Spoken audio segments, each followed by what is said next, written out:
We're talking about school safety today. One of the things that he talked about was parents getting involved. How does one actually do that? Right.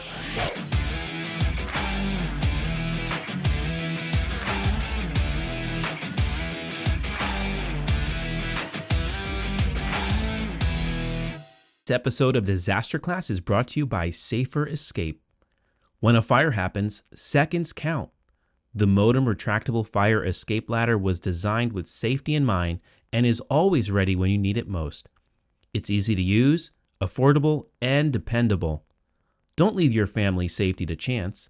Visit saferescape.com to get a free quote and free shipping off your first order when you mention DisasterClass.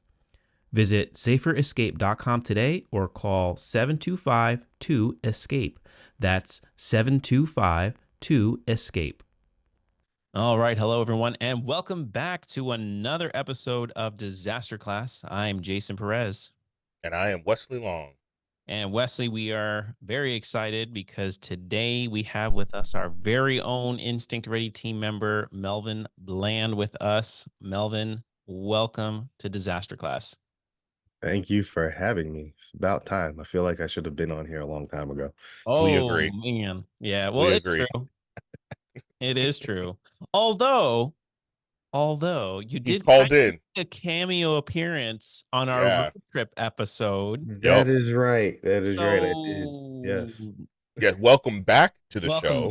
That is true. Now that I think about it, this is technically the second time I'm technically, on the show. yes. But on a little more of an official capacity. Yeah, 100%. I 100%. was a little more on the phone before.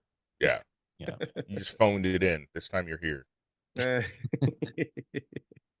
So, so we wanted to have you specifically on this this episode because we're talking about school safety today.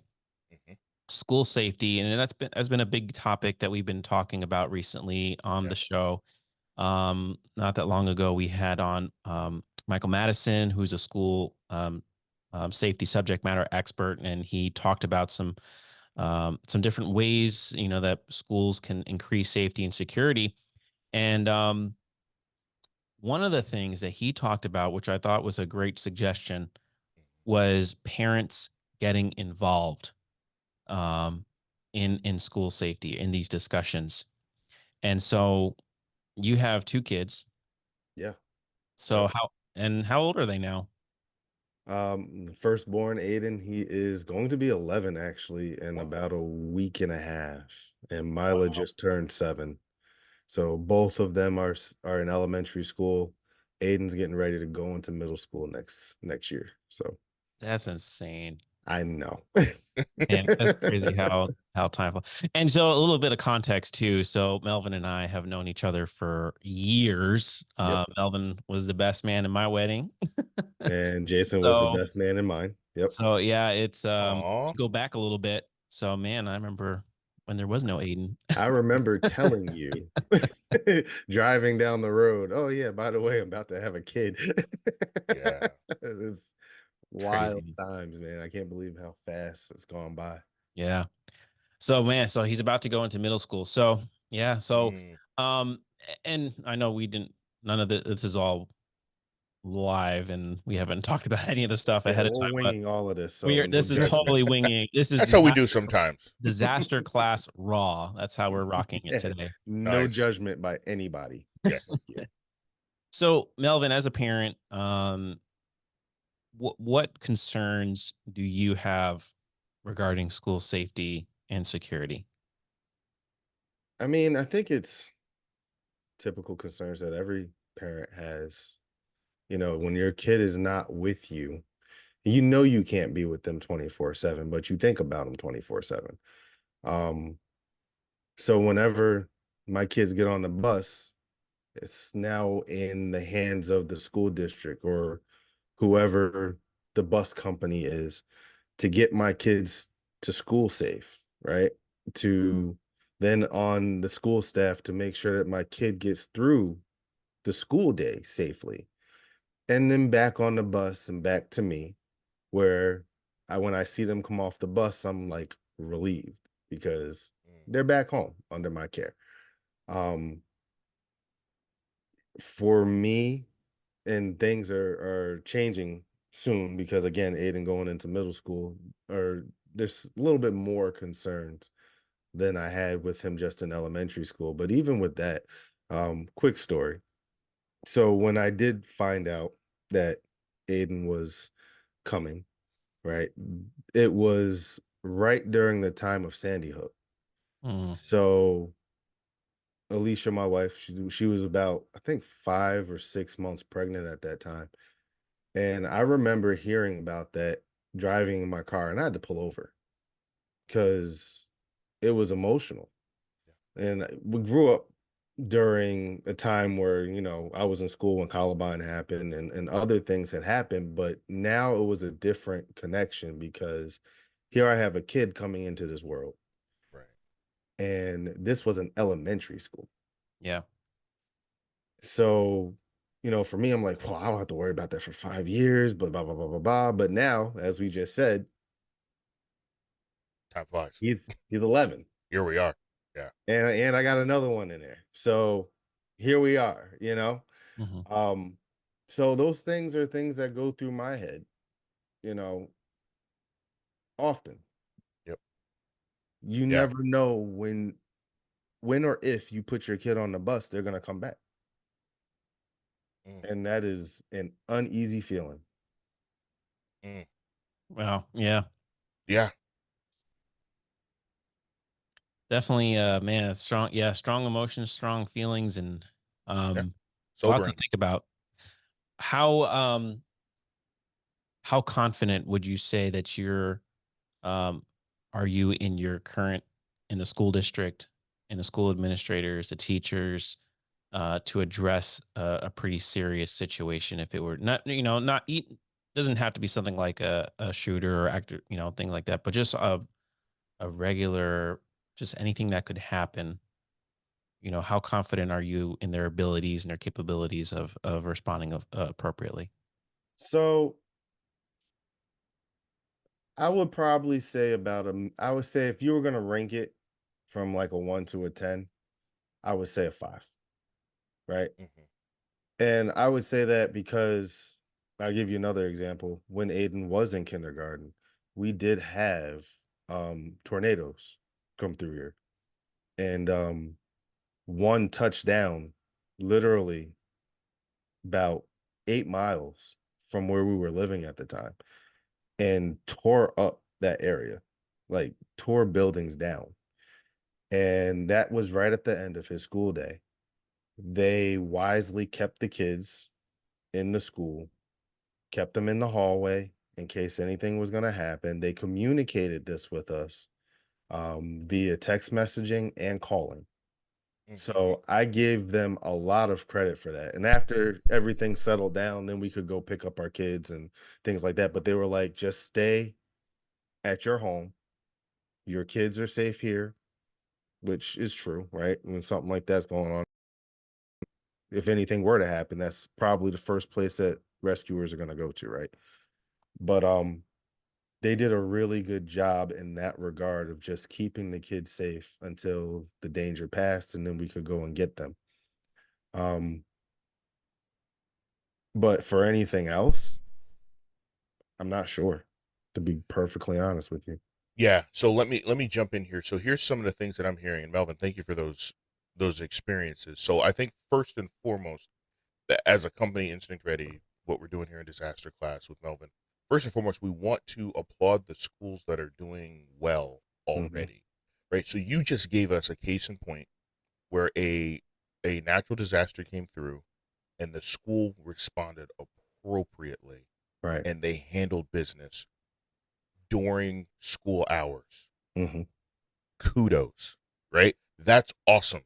It is an expectation because, like you said, when our kids leave us, from the moment they leave us to the moment they come back, we're not responsible for them, but the school is. Mhm. So kudos to them. So I wanted to touch on that first and foremost based on your story. We're not going to say names of any schools, but they nailed it. That was Right. awesome. Well done. Fantastic. But I do want to speak to the other feeling that you have because it's a very similar sentiment that we're getting from other parents. You just don't know, is what you said.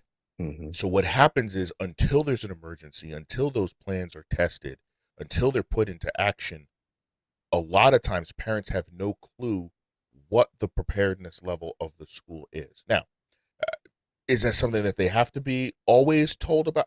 I don't know. But what we're doing here and what our goal is getting parents to be more proactive, be more involved, have a certain set of questions and concepts in their mind, so that that piece where you're uneasy and you don't know what they're doing, we can start filling that gap.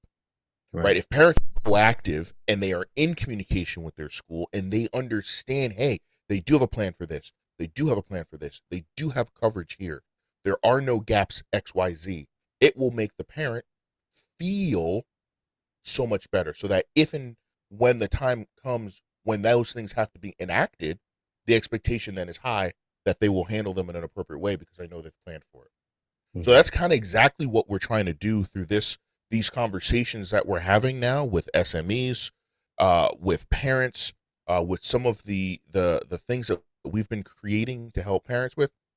Get that communication going early and often, so that those feelings of wonderment, uneasiness, those can be negated and mitigated, right? Because you're going to be part of the conversation on a continual basis. That's exactly what we're doing here. And again, kudos to the school for handling the tornado. That's huge because, like Jason says, and we've said all the time, when we start talking about school safety, we're not just looking at the big ticket item of active shooter, right?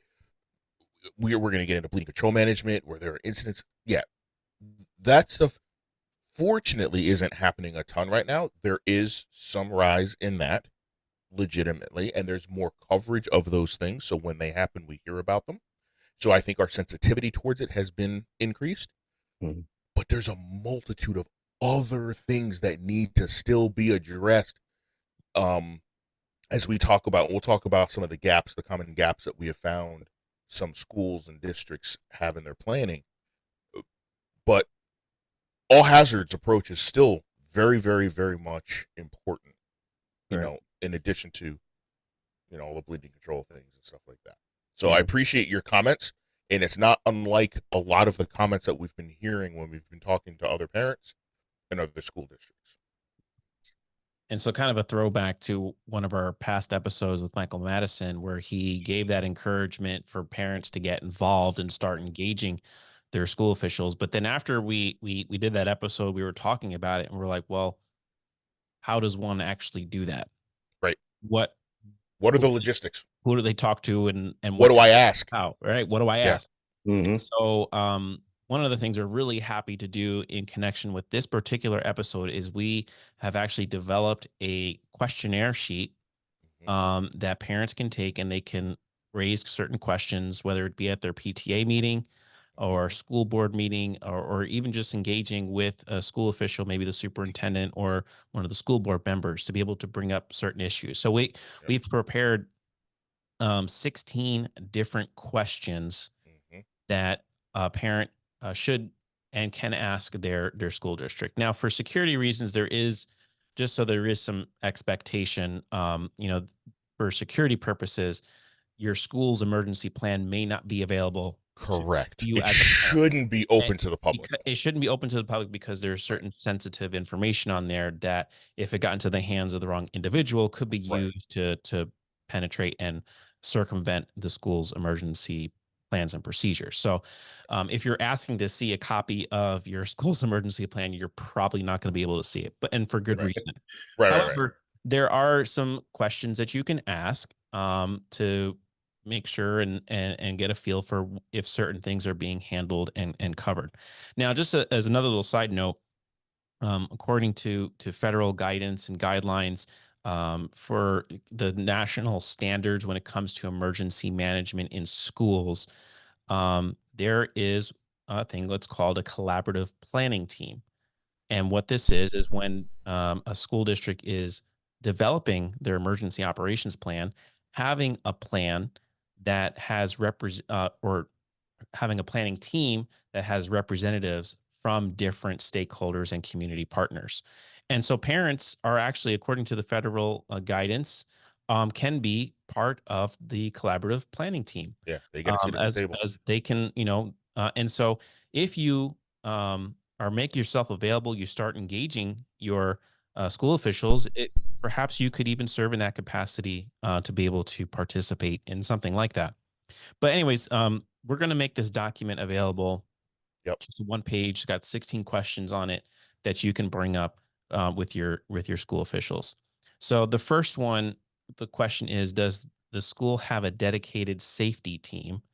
And if so, who are they and what training or qualifications do they have? Yeah. And so, I mean, Wesley, hmm just right out the gate, I mean, what is the goal of this? What is the purpose? Why is this having this important? Yeah, great question. So what we have found, and we've been talking to multiple schools, multiple districts, some are clients. Um, what we have found is usually in the K through 12 sector, simply because of the way K through 12s are set up and funded, it's rare that they have a team dedicated to safety. Now, what they will have is safety groups and safety teams made up of different faculty members, different administrators, different teachers, things like that, which is nice because they have at least a team that have a concept about safety and have a responsibility to answer for safety things, right? But the question of if so, who are they and what training and qualifications do they have? What we have found many times, 9 times out of 10 probably is more of the math. The people that are on that dedicated safety team, if they have one, are who's available, right? It's going to be people that may not have any background in emergency management or emergency response. They may not have any concept about how these things happen. It's simply, hey, we need 3 people to fill this role. Who's at the meeting today? Okay, Bill and Doreen are not here. Okay, so they're on the team because they can't say no. And Alex, you're heading it up, right? That's the 3-person team. A lot of time, let's just be real, right? Like, and again, like what we're trying to do, guys, is just cut through and just be transparent, right? Schools don't have the budget, they don't have the funds to have an emergency manager on staff, right? They don't have the funds to have a retired police officer on staff who understands security at a high level.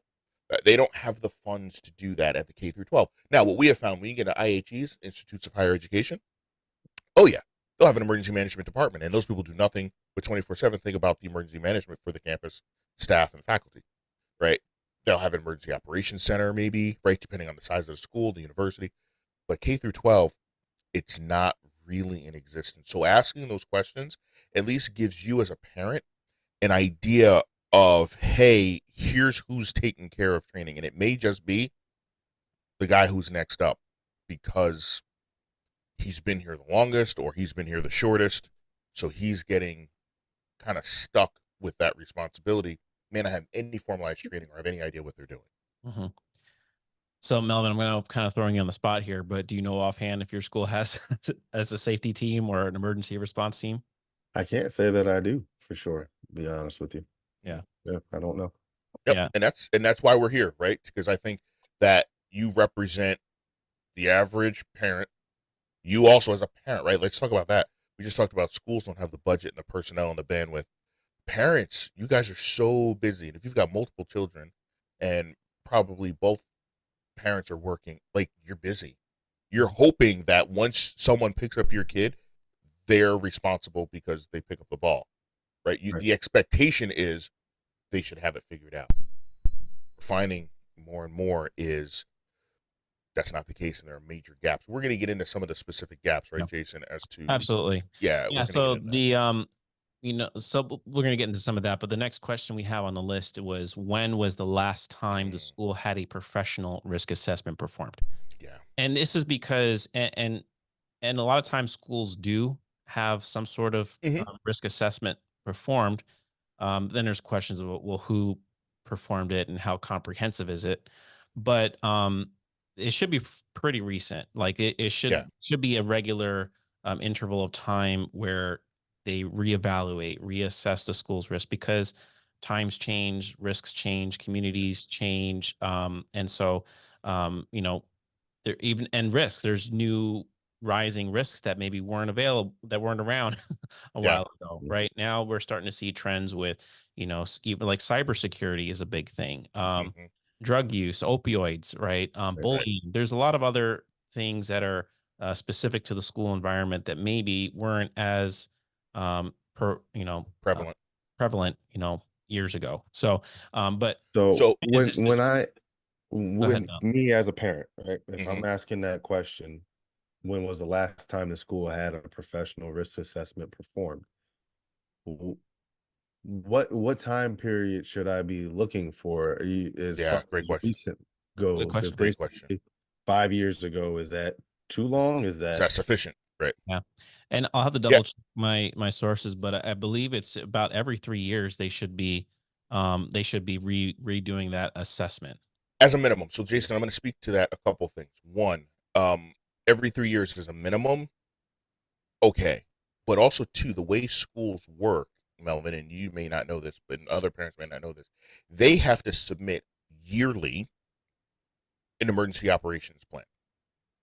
Hmm. Yearly, that has to be submitted, usually around the time of the beginning of the school year. At least So in New York. Yeah. at least in New York, Each jurisdiction can every be different. yeah. So in New York, that happens every year. That has to be submitted. So here's a question, and again, this is just an opportunity to have conversation. If they're writing a plan for 2024, it would make sense if they have had a risk assessment done within the last 12 months, right? Because the risk Right. assessment is going to be the basis of that. So if they haven't had a risk assessment in the last 12 months, they're basing it on old data and just checking a box, right? And that's unfortunately a lot of times that's what happens in school districts. They just check the box.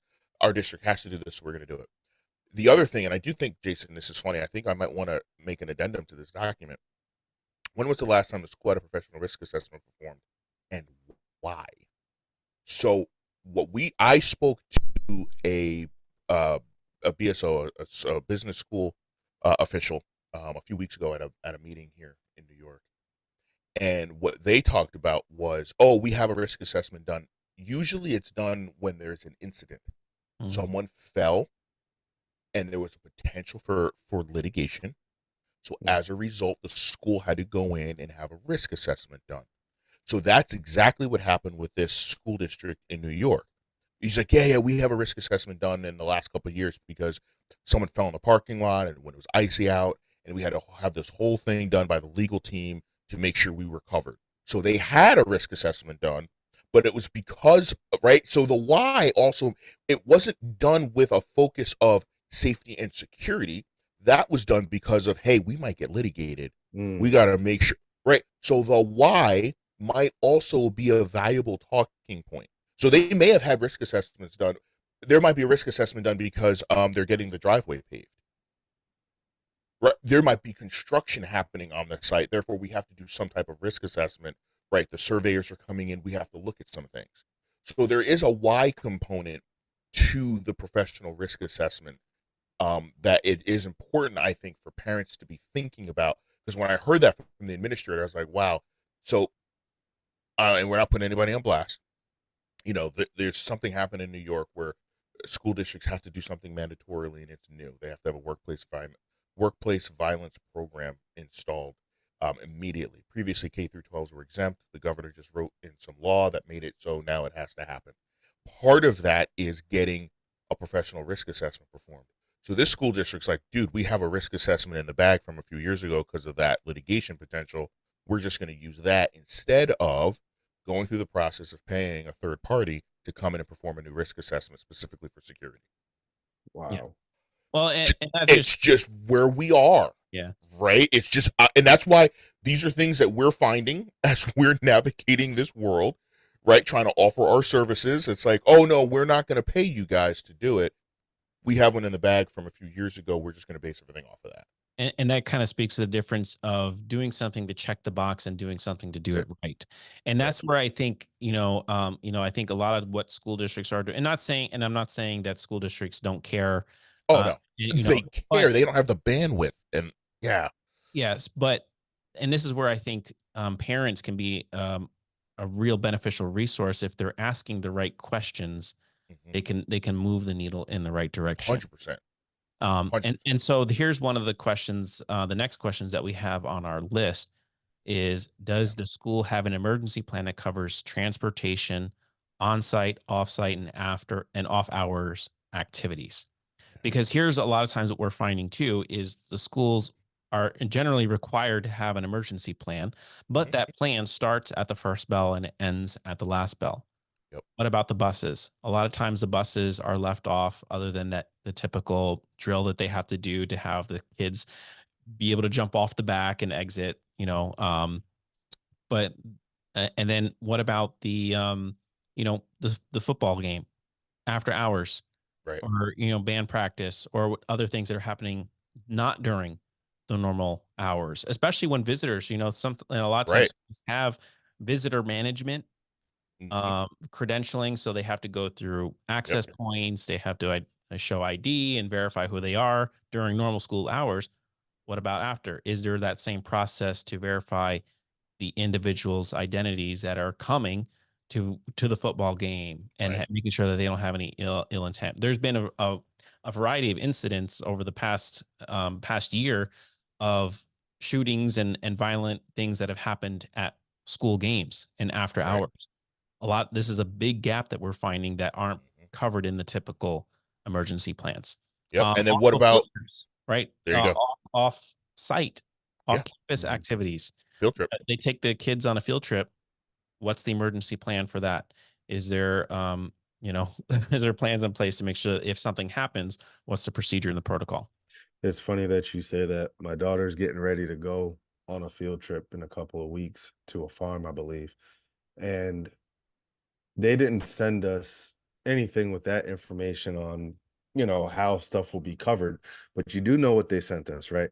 They How much it sent costs? us no, no, no. They sent us a Permission slip. form a permission slip, but also they sent us we had to fill out a form to say that, hey, if anything happens at this farm and your child gets injured, Oh, a waiver.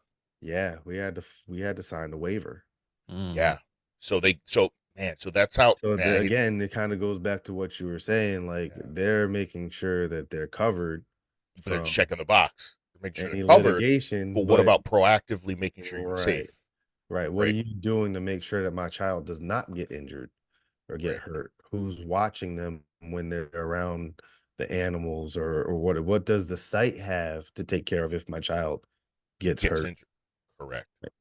So that's one of the things that we're doing, right? Because with having emergency management background and response background on our team, we're used to looking at plans and assessments and asking those questions, right? So, from an emergency management standpoint, the way a recommendation for these things to be handled is, we're going to vet any location prior to taking any children there. So, what is that vetting process going to include? Well, talking to them, talking to their emergency operations manager, who's their emergency manager. Be like, okay, well, this is your facility, this is your campus, this is your grounds. What do your emergency action plans look like? How up to date are your things? When was the last time you performed a risk assessment? Right, all the same things we're saying that parents have the right to ask schools. Schools should be asking before they bring their children and their faculty anywhere.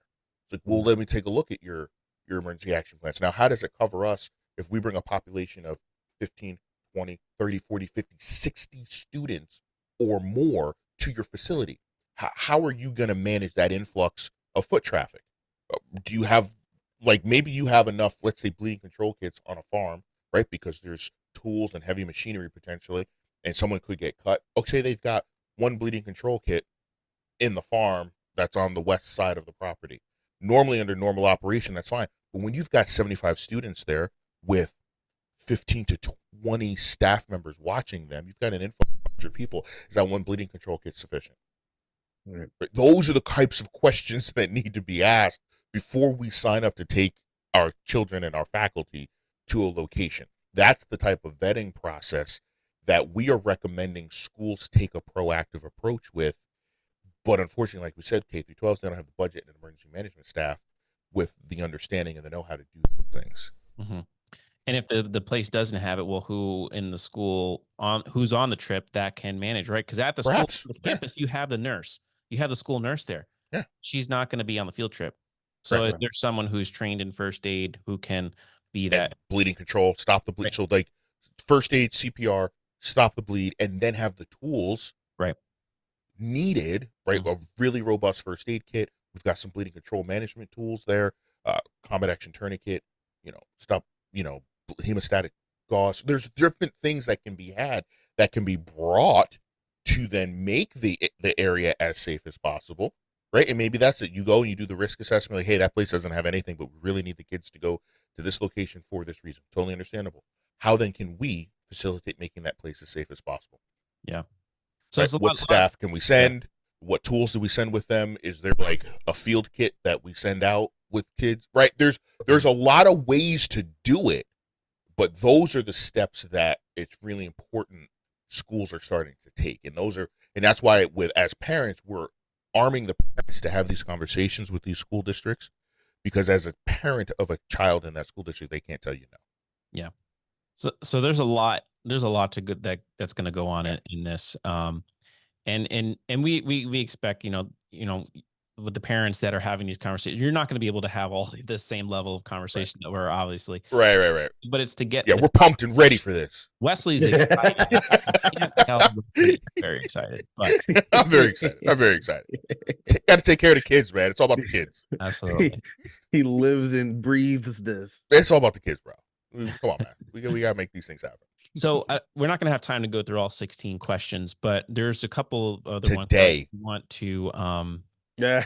just kind of hit on. Does that mean I have to come back? You mean you get to come back, Melvin? Come on, man. That's true. I get to come positivity. Back. It's enjoyable. Keep it positive. So here's one that's a big thing that schools really need to have. It's question 12 on our list. What's the plan to ensure students are reunified with their parents following an incident? Yeah, reunification. Especially, schools have evacuation procedures, right? And I was reviewing one plan recently where they actually had a decent evacuation procedure where they had second evacuation locations set up that where the students and staff can go to. And then even had a plan for utilizing buses to bring people from there to a different staging location. But then what's the process of reunifying the kids with their parents? So now you've taken them off the school property to somewhere different because there was a danger on the school property. But now what's the plan, the procedure to make sure that the kids are going to be reunified with their parents? Yep. And what's the plan to make sure that all the students are accounted for, that they're all there? And how do you verify that the individual who's coming to this secondary location is verified and authorized to pick up the student? Yep. How do you notify the parents that they need to come to this secondary location to pick up their kids? Right. So there's all these different components that need to be addressed. And unfortunately, there's sometimes gaps with this particular area. Yeah. And if I may, I think that pairs very well, Jason, with question number 7. Has the current plan ever been tested with an exercise? Yeah. So that was the other one I wanted to hit. Right. So it's really nice to have a primary location, a means of transportation to a secondary location. All that's really, really fun to type, and it sounds amazing. Have you tested that? Have you run an exercise where you put that into application where you've got, even if you do it on a small scale, 20 kids running around that are now displaced? How are you going to manage them at location B? How are you going to keep them occupied at location B? How are you going to keep them safe at location B? Now, when you multiply that by the entire district is following this plan, and we've got perhaps 500 kids at that location B, is location B going to be overwhelmed? Will there be access to location B? Right? All of these things that is now put in a plan, and it's really great to have it on a plan. And I do agree, Jason. We saw that great plan. Has that been tested with an exercise? Right. Have we put that into practice and tested it and then tweaked? Because I guarantee you test it once, you're going to come back with some feedback like, oh, whoa, if this was a real event. Right. So here's a question, Melvin. So, all schools have an evacuation plan of some sort. Have to. Mm-hmm. Do you know if there have an evacuation location, or where you would go if you needed to, if your kids weren't there, where would you go to pick them up? Right. That's a good question. Right. I don't even think I could. I've taken my own precautions to be Mhm. able to know where my kids are, but not everybody's going to be able to do that, right? Mm, Right. So my son has a phone and I track him on that phone. Yep. So if they're ever out of that school, I know where they are and I can get to them, right. but not every parent can do that. Right. So no, I couldn't tell you what that plan would be if that Right. was to happen. And again, we're not bashing the school, saying that the school doesn't have a plan, right? Right. They probably do. It's Right. just a matter of, and again, this is just the awareness component for our listeners and our viewers. As parents, get involved. This is what Mike Madison said. Mm-hmm. Get involved. We urge you to get involved. By you getting involved, it gives you peace of mind. Right, Right. now we've raised some questions, Melvin. We're like, scratch your head, man, does the school have this figured out? Hey, most schools are doing as good a job as they possibly can. And this is not to bash what schools are currently Right. doing. That is not what we're doing here with our company. Right. Right? That's not what we're doing. We recognize that schools have a huge, highly important task and role, and they take it more seriously than we do. They take it very seriously. They love the kids, they love their faculty, they love taking care of these things. That is their passion. All we're saying is, and what our experience is, all of that passion is wonderful. It's just many times in many K through 12s, they don't have the necessary training and mindset and experience to look at it on a holistic approach. And that's what we've done at Instinct Ready, is help them with a holistic approach so that as a parent, the minute your child is no longer in your care to the minute they're back, we have an approach to increase safety from doorstep to doorstep. So just to kind of go off of what you were saying there too, as a parent, for me, this is even more of an eye opener. Like there are things that I can try to find out, and this is exactly what we're talking about. Just they might already have this They stuff might, in and I place, hope they do. A lot of it they will. and I just need to find out to be In the loop. in the Yeah. loop In the and to conversation. feel comfortable Yeah. with, okay, you guys do have a plan Mm-hmm. if this were to ever happen. Oh, you have to evacuate my kids. Oh, so this is where you're going. So now I know where you're taking them to. Right.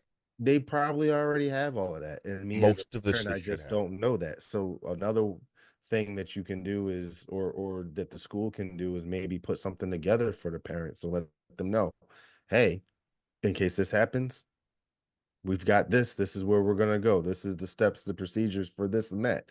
Again, not giving everything, right? Yep, Because you as can't. we talked It about in the becomes beginning, security. you can't Mm-hmm. you can't tell everything. Yep.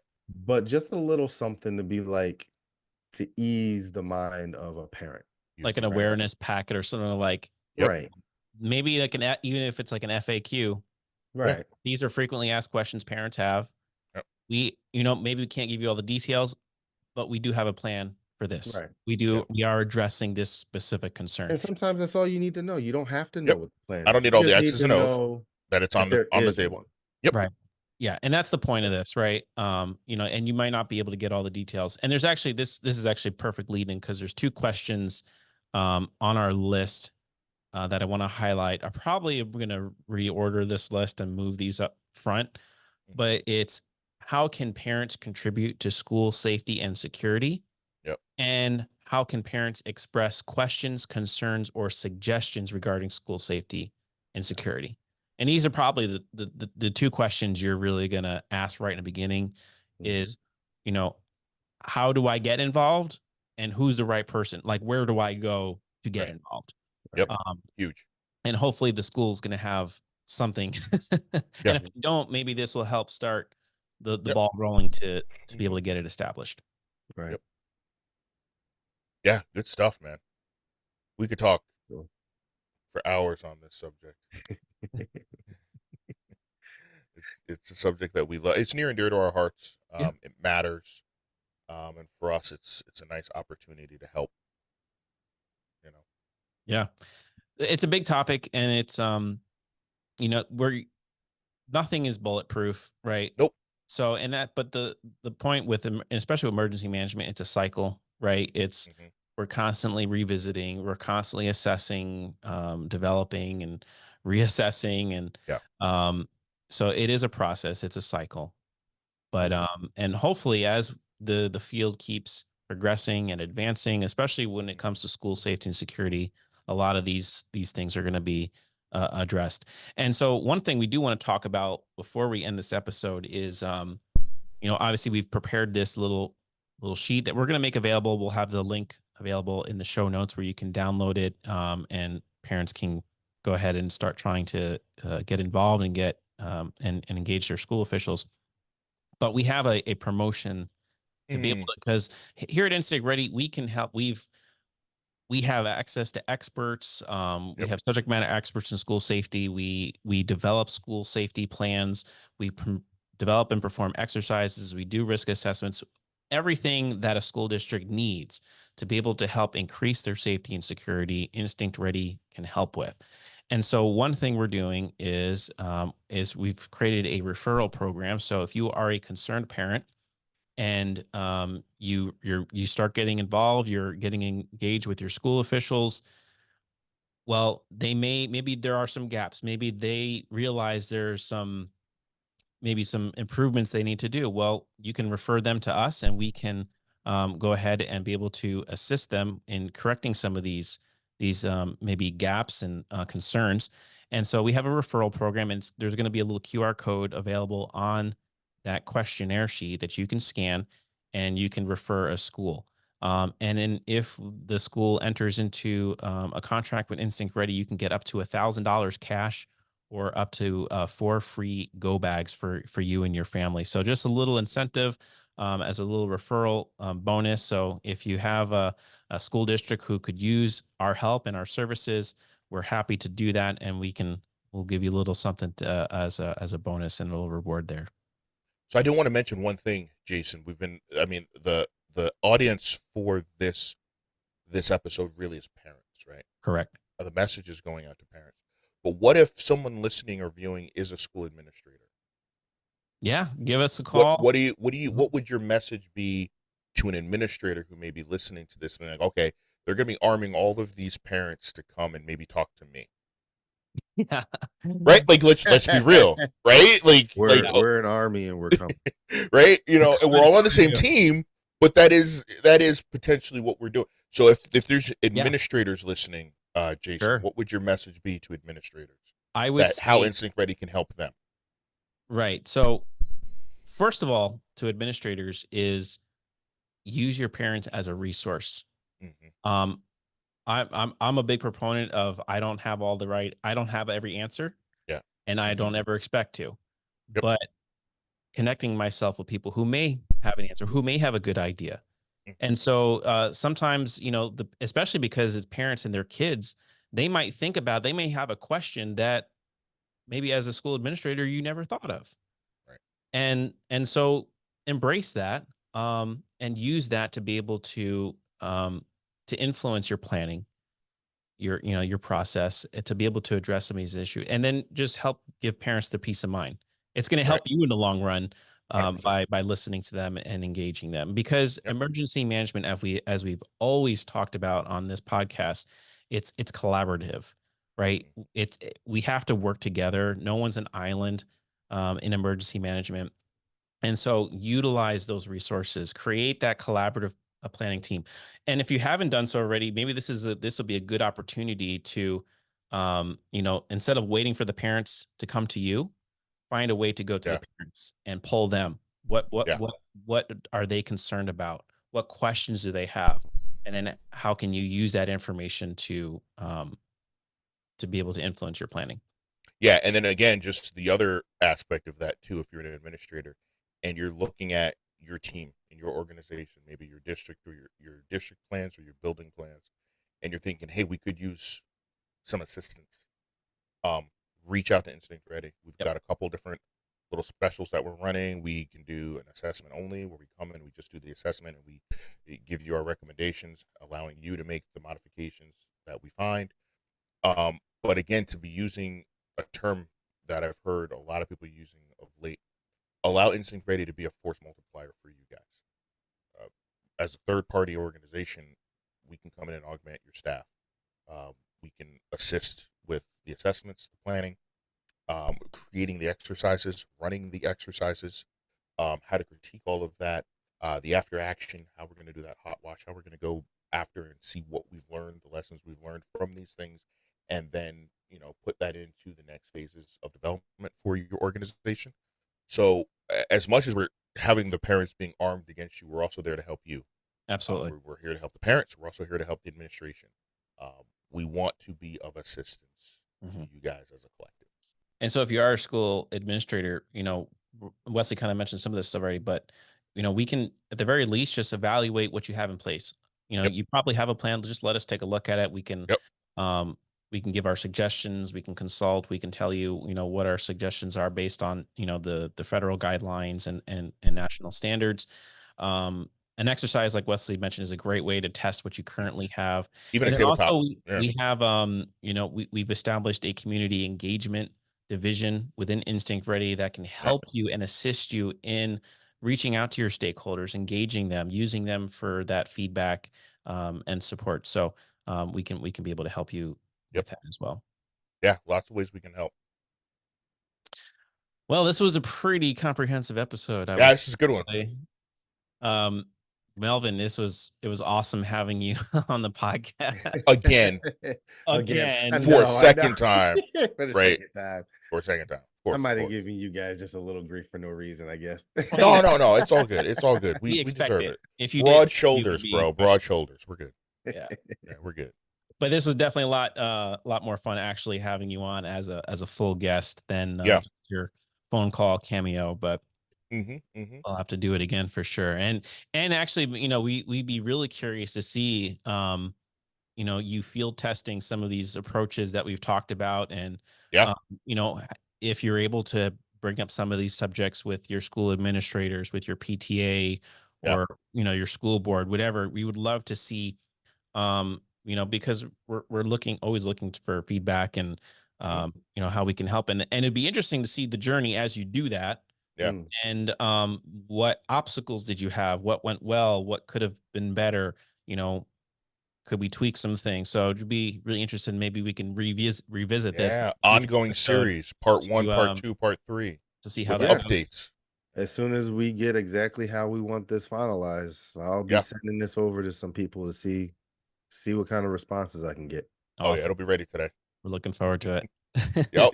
Yeah. So just as a reminder, if you're listening, there's going to be the link in the show notes where you can download that little questionnaire, and you can get to work and start engaging your school officials. So yeah.